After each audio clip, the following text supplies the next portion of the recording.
Merci. Bien.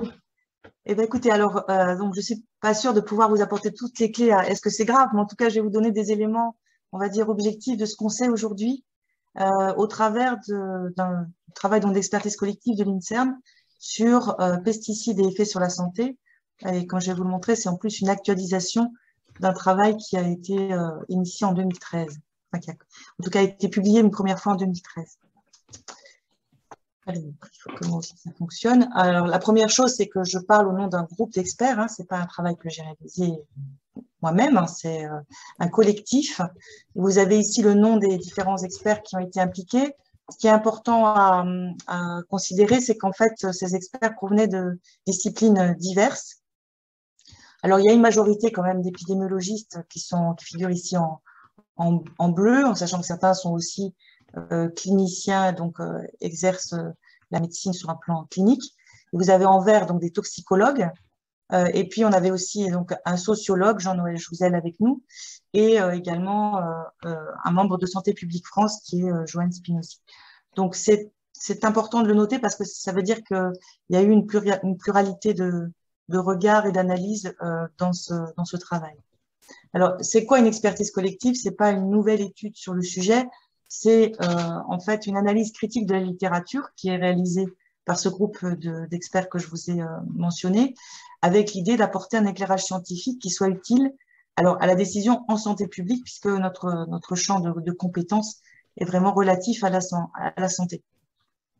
Et le périmètre, c'était de regarder ce qu'on sait sur le lien entre l'exposition professionnelle aux pesticides et la survenue de pathologies chroniques. Je vous en referai une précision ensuite.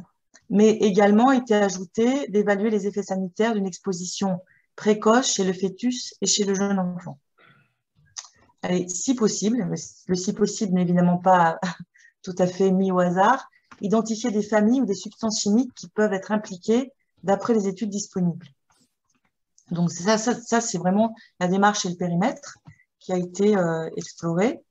Et comme je vous le disais, c'était en fait la suite d'une expertise collective de l'INSERM publiée en 2013, qui est finalement, après sa publication, a donné lieu à une saisine, 5 ans après sa publication, par 5 commanditaires qui sont ici mentionnés. Vous voyez là aussi une diversité entre la Direction générale du travail, la Direction générale de la prévention des risques, de la santé, de la recherche et de l'innovation, ou le secrétariat général du ministère de l'Agriculture et de l'Alimentation. Donc on voit qu'il y a de nombreux acteurs qui étaient intéressés, décideurs qui étaient intéressés par cette mise au clair de la littérature. Et pour nous, notre première surprise, c'est qu'on ait besoin de le refaire à une échéance aussi courte, parce que 5 ans, ça peut paraître long, mais c'est aussi court dans le temps de la science, mais finalement, c'est aperçu qu'il y avait des mises à jour qui étaient nécessaires. Alors, c'est important de dire que l'expertise de 2021 n'efface pas celle de 2013, parce qu'il y a des pathologies qui n'avaient pas été forcément reprises en 2021, et voilà. Et il y a aussi des chapitres spécifiques sur l'exposition qui n'ont pas forcément été repris dans celle de 2021, y compris même les recommandations, parce qu'elles restaient tout à fait actuelles par rapport à ce qui avait été rédigé en 2013. Alors, ces expertises collectives, vous pouvez y accéder gratuitement en ligne, sans aucune difficulté, sur le site de l'INSERM, dans le domaine des expertises collectives. Et vous y trouverez en fait 3 formats. Alors, ce qui peut être parfois un peu créer de la confusion. Il y a un résumé très bref en 2 pages. Donc là, vous n'aurez aucune information précise, mais un aperçu global de chacun des documents. Il y a ensuite une synthèse qui fait, dans les 2 cas, en 2013 et 2021, une centaine de pages qui reprend réellement les grandes lignes. Mais si vous vous intéressez à des études précises et si vous voulez comprendre quelque chose de bien ciblé sur une maladie ou sur une exposition, c'est le document intégral qu'il faut aller regarder avec tous les tableaux qui récapitulent les études. Et là, pour le coup, c'est 1000 pages. Hein. Alors, c'est un peu plus difficile à lire en continu sur sa table de chevet, mais quand on a besoin d'une information plus détaillée, c'est là qu'il faut aller la rechercher. Bon, je vais vous passer peut-être ça qui est d'expliquer pourquoi c'est aussi long, mais je pense que vous êtes, vous, assez sensibilisés à ça. Hein. C'était de bien définir la question, de procéder à la recherche bibliographique. Ce qu'il faut noter ici, c'est qu'il y a eu plus de 5000 documents qui ont été parcourus, critiqués et inclus dans l'expertise. on a eu aussi cette réflexion sur le groupe d'experts et d'avoir à la fois une indépendance, et dans ce domaine-là, c'est dans le champ de la santé particulièrement important, et une pluralité de vues, organiser donc des séances de travail. Et là, il y a eu une dizaine de réunions de travail, rédiger ce rapport final et puis finalement le diffuser. Donc tout ça, c'est un processus qui est long puisqu'on avait commencé, je ne sais plus si c'est 2019, enfin, en tout cas bien longtemps avant que cette expertise collective soit accessible. Donc l'idée, c'était de reprendre des maladies qui n'avaient pas pu être investiguées dans l'expertise de 2013 et cibler les populations vulnérables, notamment les enfants, les femmes enceintes et, alors c'est pas vulnérable, mais on va dire une population spécifique qui est celle des riverains de zones agricoles. Et il y avait des demandes spécifiques, c'est pas forcément les experts qui ont décidé ça, mais sur le glyphosate, sur la chlordécone et sur les fongicides inhibiteurs de la succinate déshydrogénase.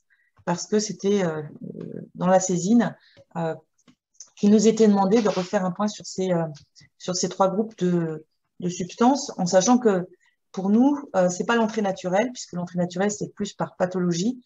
C'est comme ça que ça avait été constitué en 2013 et de nouveau en 2021.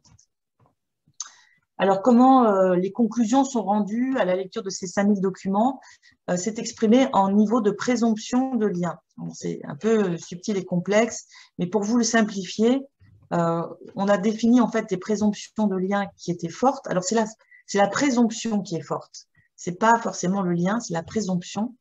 Cette présomption forte, elle s'appuyait sur le fait qu'on dispose d'une méta-analyse de bonne qualité, c'est-à-dire une analyse combinée de plusieurs études qu'on considère solides et valides, ou de plusieurs études de bonne qualité qui proviennent d'équipes différentes. Donc vraiment, se dire qu'il y a assez de lumière pour considérer que la présomption est forte. Elle était considérée comme moyenne quand on avait au moins une étude de bonne qualité qui apportait des éléments de preuve sur lesquels on pouvait réellement se baser, et on est resté sur des niveaux de présomption faibles quand il y avait des études qui pouvaient parfois être nombreuses, mais de qualité insuffisante, ou quand il y avait des incohérences, ou quand il y avait des problèmes de puissance statistique pour être réellement sur des conclusions. Bon, je ne rentre pas dans les débats à forme, si vous voulez, on y reviendra sur ce qu'on appelle un lien de causalité, sur le fait qu'on puisse ou non conclure à une causalité, mais en tout cas, déjà sur le lien lui-même et sur le fait qu'on considère qu'il y ait des éléments plus ou moins forts, on a essayé de grader ça pour chacune des maladies qui ont été regardées en lien donc avec les pesticides. Alors les domaines qui ont été couverts, c'est d'une part les maladies neurologiques, où il y a plusieurs entités qui étaient intéressantes à regarder. C'est d'une part des maladies dites neurodégénératives. C'est ce qu'on met sous le terme de, enfin c'est ce qui recouvre notamment la maladie de Parkinson, la maladie d'Alzheimer et la sclérose latérale amyotrophique. Ce sont donc trois maladies qui correspondent à une dégénérescence du système nerveux central. Et puis, par ailleurs, des maladies neurologiques autres, comme le développement neuropsychologique chez l'enfant, comme des troubles cognitifs chez l'adulte ou des troubles anxio-dépressifs. Pour les cancers, il y a eu un focus sur les hémopathies, c'est-à-dire les cancers du sang, sur ce qu'on appelle les sarcomes des tissus mous, qui touchent certains tissus de soutien des organes, sur le cancer du rein et de la vessie, sur le cancer de la prostate, du sein, le système nerveux central.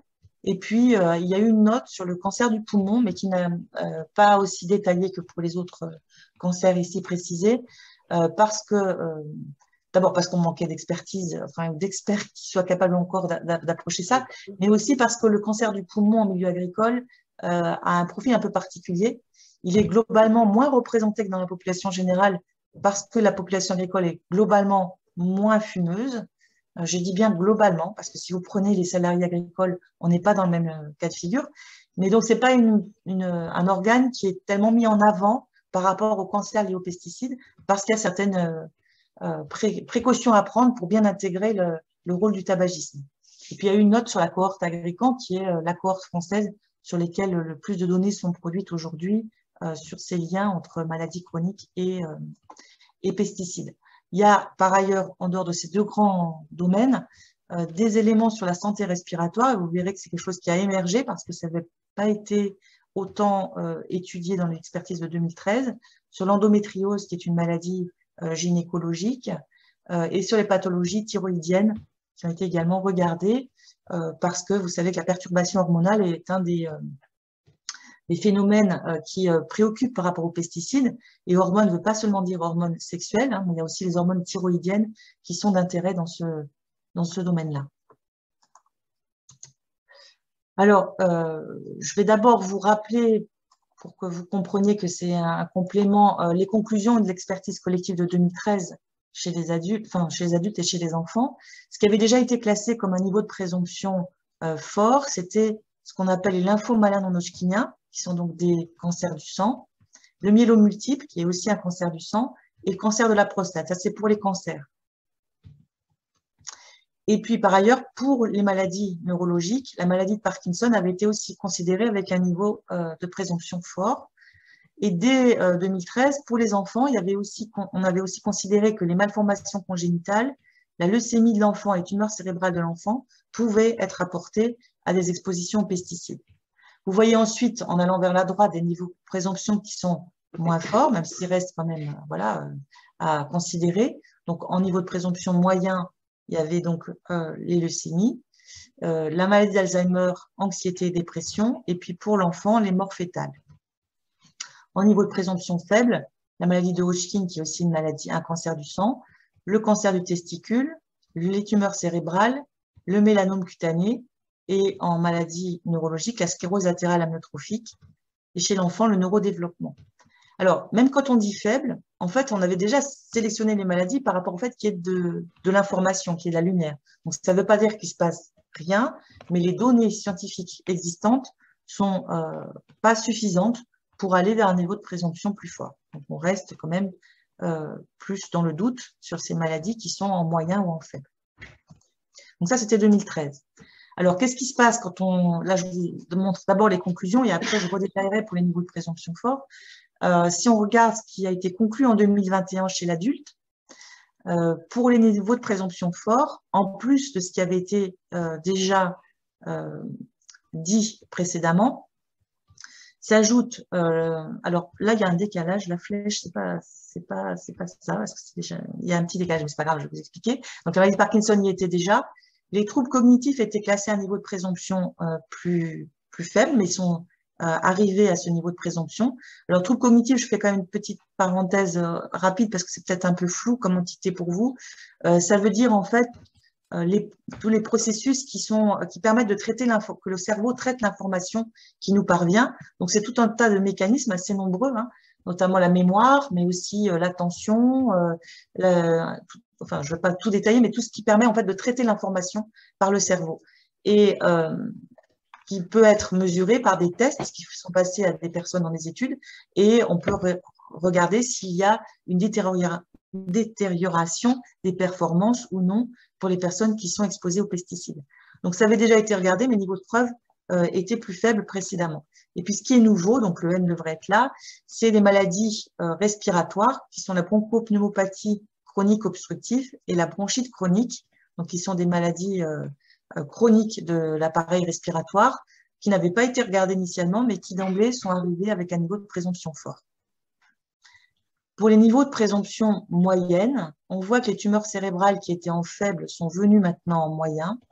On n'avait pas classé le cancer du sein et les cancers du rein, de la vessie et des sarcomes du tissu mou précédemment et sont donc arrivés en niveau moyen. La maladie d'Alzheimer était déjà considérée comme moyenne. Juste d'emblée, je vous fais faire un lien avec ce que je viens de vous dire sur les troubles cognitifs. La maladie d'Alzheimer est très compliquée à approcher par les études épidémiologiques.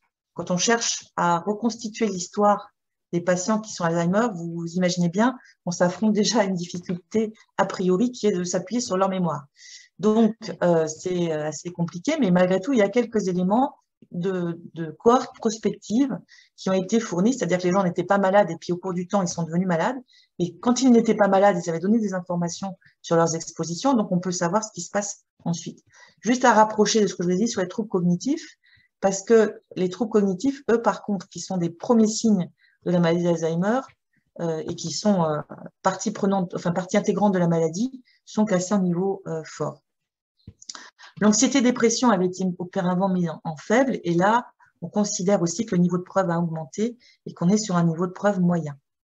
Ce qui a aussi intégré le niveau de preuve moyen, c'est les pathologies thyroïdiennes dont je vous parlais tout à l'heure, et puis d'autres maladies respiratoires, au-delà des bronchites dont je viens de vous parler, des bronchopneumopathies, c'est l'asthme, les sifflements et la fonction respiratoire qui ont été régulièrement associés aux expositions aux pesticides. Donc pour le faible, c'est ce que je vous avais précédemment dit, juste des maladies qui ont shifté vers la gauche, mais pas de nouvelles maladies qui sont apparues dans les niveaux faibles.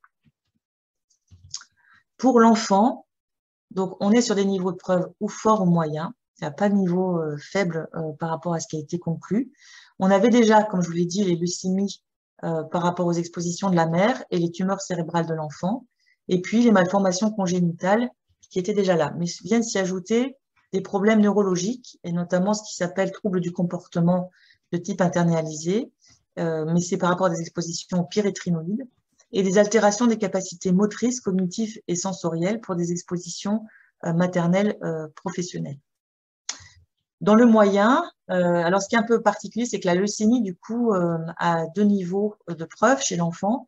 Quand l'exposition est celle de la mère, le niveau de preuve est considéré comme fort, mais on a aussi des expositions du père avant la conception qui ont pu être associées à des leucémies, et donc le niveau de preuve a été considéré comme moyen. Pour les troubles du spectre autistique, on est par rapport aux organophosphorés, donc c'est quelque chose de nouveau aussi en niveau de preuve moyen, ainsi que les altérations des capacités motrices, cognitives et sensorielles. Voilà, donc bon, je sais que là, les tableaux sont un peu brutaux et peuvent vous inquiéter, mais je vais vous remontrer sur le niveau de présomption fort pourquoi on est arrivé sur ces niveaux de présomption fort. C'est important de comprendre ce qui est derrière pour mieux le saisir. Donc, si je reprends ce qui est lymphome malin non-hodgkinien, parce que c'est quand même des maladies, vous verrez, pour lesquelles en plus il y a une reconnaissance aujourd'hui qui est reconnue, qui est proposée pour les personnes qui ont été exposées professionnellement. Donc, en fait, dès l'expertise de 2013, il y avait des éléments, mais on était en difficulté pour mettre des substances actives en face de ce lien. Il y avait des données qui proviennent, alors AHS, ça veut dire Agricultural Health Study, qui est une grande cohorte américaine, mais qui a ciblé des matières actives bien particulières, une 50aine, qui sont très représentatives du contexte nord-américain, moins du contexte français. Mais effectivement, il y avait certaines molécules qui avaient été listées à l'époque en 2013 sur la base de ces données de l'Agricultural Health Study. Depuis 2013, en fait, il y a eu vraiment des nouvelles données qui ont été générées, et notamment ce qu'on appelle donc des méta-analyses, des analyses groupées, qui ont ciblé des matières actives spécifiques et qui ont donc permis d'assembler des études, pas seulement à l'Agricultural Health Study, sur des matières actives spécifiques pour avoir des niveaux de conclusion. Bon, c'est toujours des données qui sont principalement chez les agriculteurs, hein, j'imagine que c'est aussi une question que vous aurez par rapport à vos centres d'intérêt. Ce qu'il faut savoir, c'est qu'au-delà de ces études épidémiologiques, il y a aussi des données sur des mécanismes qui éclairent ces relations qui sont montrées dans les populations, donc par rapport à la génotoxicité de ces substances, par rapport à la possibilité qu'elles ont de produire des espèces réactives à l'oxygène, par rapport au fait qu'elles peuvent moduler l'immunité ou avoir une perturbation endocrinienne, donc avoir un rôle par rapport aux hormones. Donc le tableau de droite que vous voyez présente le niveau de présomption par rapport au lymphome malin non-hodgkinien sur certaines substances. Vous voyez que les niveaux forts sont pour le lindane, le DDT, les organophosphorés et plus spécifiquement dans les organophosphorés, le diazinon et le malathion. On a un niveau de présomption qui est intermédiaire ou moyen pour d'autres organochlorés dont l'HCH, le chlordane, et puis l'organophosphoré terbufos, le carbamate, le butylate, les triazines, donc on n'a aussi pas que des insecticides, le 2,4-D et le glyphosate. Et puis un niveau faible pour le dicamba. Donc ça, c'est parce que les données par matière active ont fini par quand même s'accumuler, qu'il est possible d'en faire une analyse combinée sur l'ensemble des études.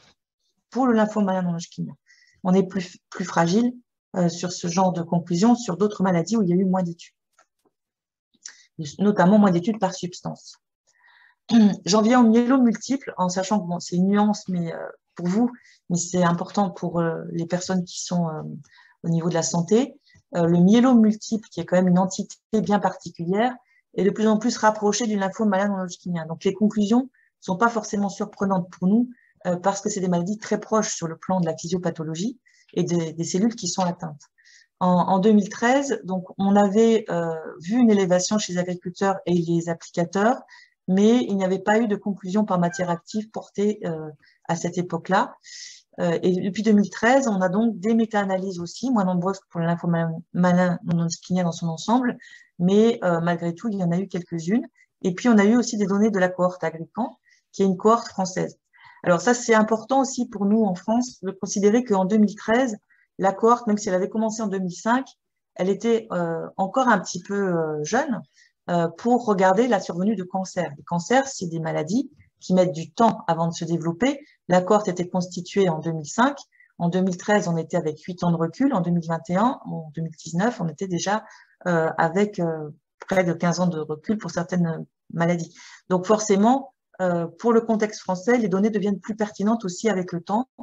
Et là, je vous ai montré un exemple, mais il y en a plein d'autres. C'est aussi pour vous inciter, parce que ce matin, on ne pourra pas parler de tout, mais à aller regarder si vous avez des questions particulières sur le site de la cohorte Agrican, qui est la cohorte française qui suit 180 000 personnes en milieu agricole depuis 2005 et qui regarde donc la survenue d'un certain nombre de maladies, dont les cancers et d'autres, au cours du temps. Et là, par exemple, sur le myélome multiple, depuis 2013, puisque c'est en 2019, il y a eu une publication spécifique sur le myélome en France et qui a regardé quel secteur agricole était associé, quelles expositions pouvaient être mises en lien. Ce que dit cette figure ici à gauche, c'est que notamment la désinfection des bâtiments d'élevage, l'application de pesticides sur animaux, chez les bovins, sur les moutons et les chèvres en particulier, la désinfection des machines à traire pour les moutons, le traitement de semences, de colza, de pois fourragers ou de blé orge, et l'application de pesticides en champ essentiellement sur maïs, pommes de terre et blé orge, ainsi que le semis sur colza, ont été associés au myélome multiple dans la cohorte agricole française Agrican. Par contre, il y a d'autres expositions qui ne sont pas associées. Hein. On a regardé 13 cultures, 5 élevages et des tâches spécifiques par culture et par élevage. Alors, si j'en reviens aux données par substance, qui n'ont pas été regardées de façon encore spécifique dans la cohorte Agrican, mais au niveau international, il y a des données. Le niveau donc de preuve moyen, c'est pour la permétrine, et pour les autres qui ont pu être compilés, donc c'est le DDT, carbaryl, glyphosate et captane, pour l'instant on a un niveau de présomption qui est considéré comme faible. Comme je vous l'ai dit, hein, ça tient aussi beaucoup au nombre d'études existantes et à la qualité de ces études. Si on passe sur le cancer de la prostate, donc en 2013, on avait déjà considéré qu'il y avait un niveau de présomption fort, avec une élévation de risque donc pour les professionnels, sans forcément distinguer de famille chimique ou de substances actives. Ça touchait pas seulement les agriculteurs, ça touchait aussi les applicateurs, les ouvriers de l'industrie de la production des pesticides. Et puis depuis 2013, en fait, il n'y a pas forcément de nouvelles conclusions sur les substances. Dans la cohorte américaine, il y avait certains organophosphorés, dont le phonophos qui a été mis en lien. C'était plus vrai pour les formes agressives, ce lien avec les organophosphorés, et tout en intégrant aussi le rôle des antécédents familiaux qui sont assez forts dans cette maladie. Là aussi, il y a des données mécanistiques assez importantes, notamment le fait que ça intervient sur la régulation hormonale. Vous imaginez bien, par rapport au cancer de la prostate, c'est évidemment important. Mais il y a aussi des mécanismes qui sont évocateurs pour des molécules qui n'ont pas forcément été classées comme intervenant sur la régulation hormonale. C'est le cas, par exemple, alors je dis pas forcément, hein, parce que de plus en plus, les molécules pesticides, même si on ne les a pas classées comme perturbateurs endocriniens, peuvent montrer aussi des rôles sur les hormones. Donc là, je vous ai cité d'autres molécules qui pourraient jouer aussi un rôle: paraquat, glyphosate, hypermétrine, DKD, atrazine, bénomyl, vinclozoline, prochlorase, chlorpyrifos-méthyl, cyprodimyl, phénexamide et fluoxonil. Donc, il y a aussi, pour les toxicologues, il y aurait des questions qui seraient pertinentes sur ces molécules par rapport au rôle qu'elles pourraient jouer dans la survenue de cancer de la prostate. Donc, chlordécone avec un niveau de présomption fort, c'était déjà le cas en 2013, hein, c'est le chlordécone utilisé donc aux Antilles, vous le savez tous, je pense, dans les bananeraies, et puis d'autres qui sont avec un niveau de présomption moyen. dont l'aldrine, la DDE, enfin le dérivé, donc la DDT, DDE, coumaphos, phonophos, malathion et terbuphos. Je continue. Je fais attention parce que je veux vous laisser du temps pour intervenir et poser des questions. Donc, pour un niveau de présomption fort, il y a la maladie de Parkinson. C'était déjà une maladie qui était classée comme telle en 2013, avec des difficultés là aussi, hein, pour conclure sur les pesticides spécifiques. C'est clair que c'est toujours la difficulté parce que on connaît la multiplicité des substances qui ont été utilisées, on connaît leur corrélation les unes avec les autres, on sait qu'une même personne a pu utiliser certaines molécules à un certain moment et pas à d'autres. Enfin, bon, donc, il y a des questions complexes. Mais ce qui a été dit en 2013, c'est que les liens les plus forts étaient vus avec les herbicides et les insecticides. J'attire votre attention sur le fait que les fongicides ont été beaucoup moins regardés parce que les contextes nord-américains n'y incitaient pas forcément. Alors que quand on est dans un contexte comme la France, bah, il y a des vraies questions aussi sur les fongicides utilisés notamment sur les cultures pérennes, mais aussi sur les autres cultures de façon assez abondante. Depuis 2013, il y a eu d'autres études qui sont toujours concordantes, mais le volume d'études est vraiment conséquent sur la maladie de Parkinson, donc ça ne révolutionne pas ce qu'on savait déjà. Mais il y a eu des méta-analyses par substance, notamment sur le paraquat, et puis des études environnementales, pour le coup, qui commencent aussi à avoir une certaine force et qui montrent des associations.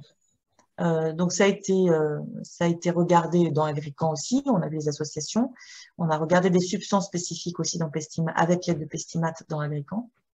Les données mécanistiques, elles sont très nombreuses sur la maladie de Parkinson, très diverses, notamment sur des mécanismes de stress oxydant, de dysfonctionnement de la mitochondrie, sur des risques donc, de mort cellulaire d'apoptose, et pas seulement forcément que sur les molécules classiquement associées, mais aussi sur peut-être le DKD, le bénomyl, des organophosphorés. Il y a peut-être quelqu'un qui veut intervenir? Non, j'entends un écho, mais je continue? Oui. Sinon, vous me dites s'il faut que je m'arrête. OK.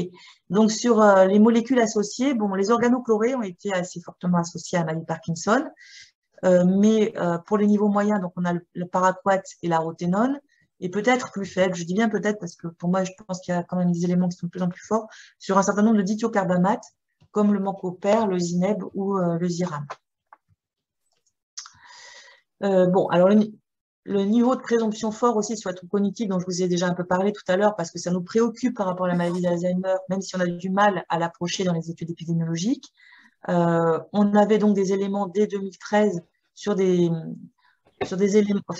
circonstances où les gens avaient eu des intoxications aiguës, notamment aux organophosphorés, et longtemps après, ils pouvaient développer des troubles, des performances abaissées à des tests cognitifs.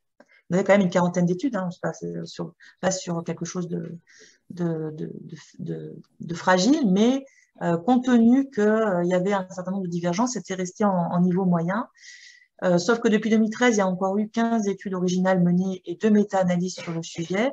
Donc, le niveau de présomption a été monté à fort, avec d'autres pesticides que les organophosphorés qui ont été mis en avant.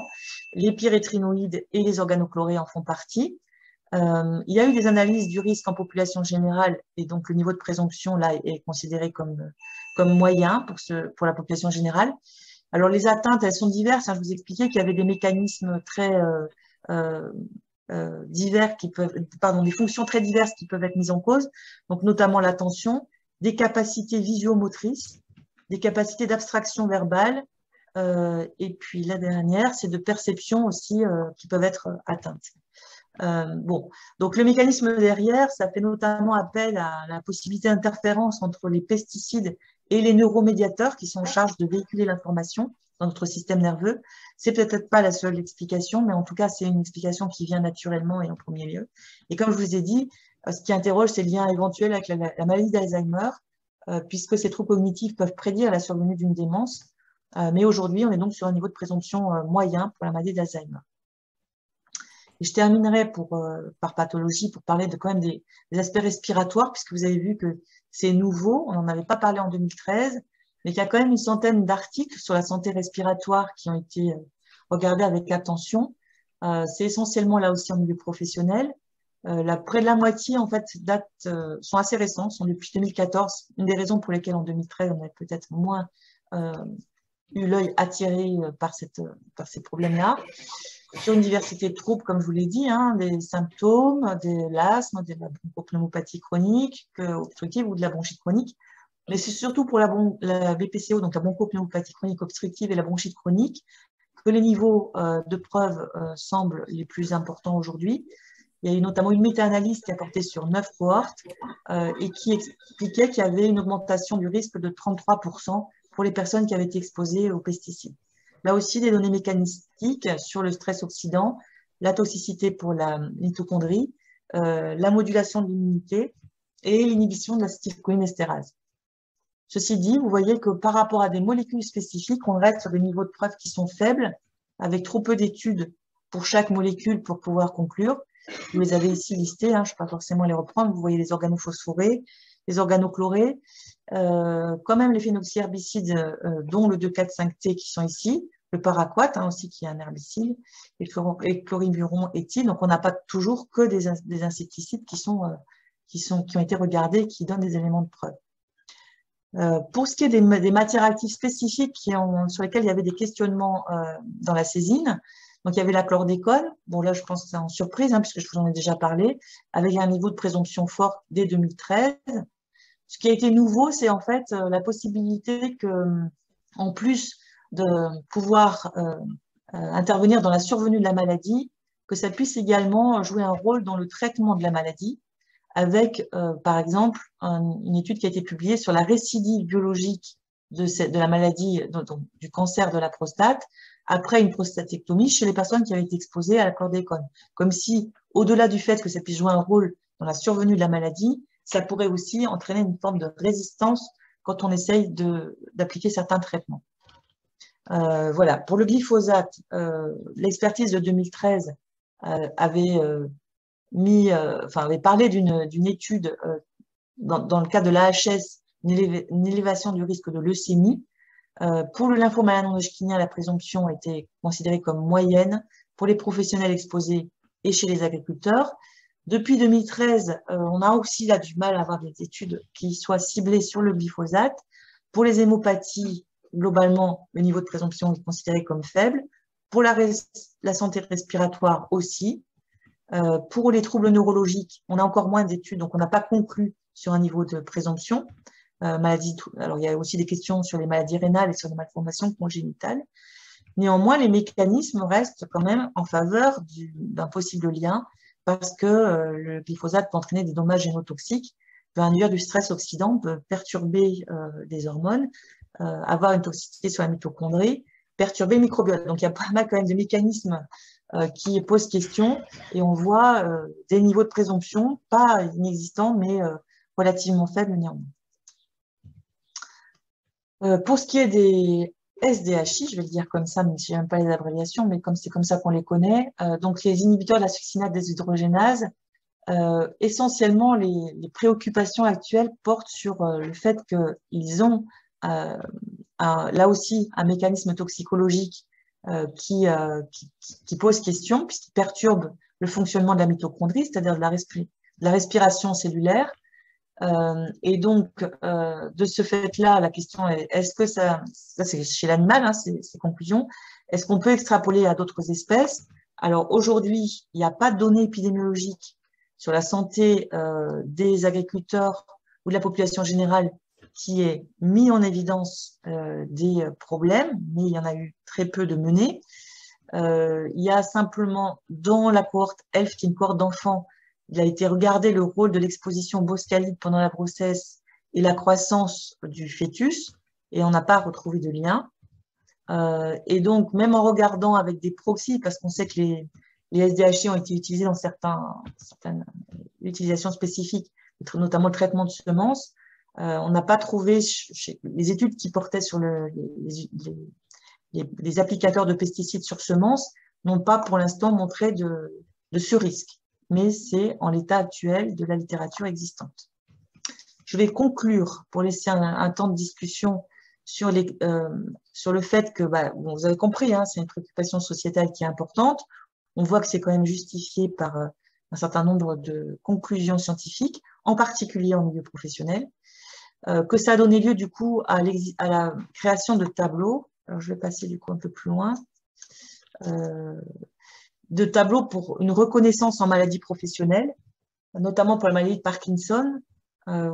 Donc les personnes qui ont été exposées du fait de leur métier en agriculture à ces substances, que ce soit par le fait qu'ils aient réalisé les travaux de traitement ou qu'ils aient été en contact avec les cultures, des surfaces, des animaux traités ou par l'entretien de machines, peuvent avoir une prise en charge en tant que maladie professionnelle. Et ce même dispositif existe aussi pour les hémopathies malignes provoquées par les pesticides, essentiellement aujourd'hui pour les lymphomes malins non hodgkiniens, dont la leucémie chronique et le myélome multiple. Et plus récent, pour le cancer de la prostate, puisque ça date ça a 6 mois, la possibilité aussi d'une reconnaissance en maladie professionnelle pour les utilisateurs professionnels ou les personnes exposées professionnellement aux pesticides. Et j'ajoute que encore plus récemment, puisque ça a même pas, ça a quelques mois seulement, pour le cancer de la prostate, en régime général, donc c'est pas chez les agriculteurs, pour les personnes qui ont pu utiliser, manipuler des pesticides ou qui ont été, hop, ça passe tout seul, ou qui ont été au contact d'un certain nombre de surfaces ou de cultures, mais aussi pour ceux qui fabriquent et qui conditionnent les pesticides ou qui nettoient le matériel, et dans des activités de dépollution, de collecte et de gestion des déchets de pesticides, il y a également une reconnaissance en maladie professionnelle qui est aujourd'hui possible. Voilà, je pense que je vais juste arrêter là parce que je suis consciente que vous devez vous poser des questions et c'est plus important de revenir sur des éléments précis auxquels vous voudriez avoir des réponses.